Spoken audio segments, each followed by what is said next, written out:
দিদি আমার একজন বন্ধু আছে কার্তিক দা, রোগা পটকার চেহারা, জামা প্যান্ট, জুতো মোজা, হাতে ঘড়ি আংটি, গলায় চেন, কোমরে মাদুলি, সবকিছু পরে কার্তিক দা টোটাল বডি বের হচ্ছে 24 KG 500 gram, always loaded, 24 hour busy without any work.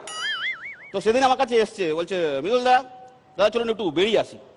দাদা আমি যেতে পারবো না, বাড়িতে একটু ফ্যামিলি প্রবলেম আছে। ওরে দাদা আপনার বাড়িতে ফ্যামিলি প্রবলেম? আপনি জানেন কাকে ফ্যামিলি প্রবলেম বলে? আরে না, একটু খুলে বলুন।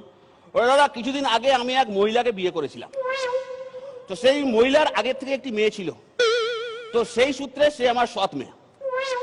তার কিছুদিন পরে আমার বাবা আমার সৎ মেয়েকে বিয়ে করে, তো সেই সূত্রে আমার সৎ মেয়ে হয়ে যায় আমার সৎ মা। আমি আমার বাবার শ্বশুর, আর আমার স্ত্রী নিজের শ্বশুরের শাশুড়ি।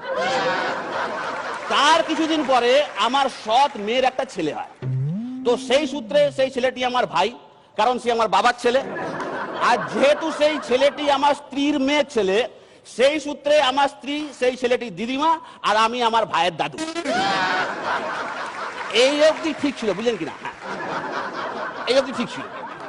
তার কিছুদিন পরে আমার আর আমার স্ত্রীর একটা ছেলে হয়, তো আমার ছেলে দিদি মানে আমার সৎ মেয়ে, সে এখন আমার ছেলে ঠাকুমা।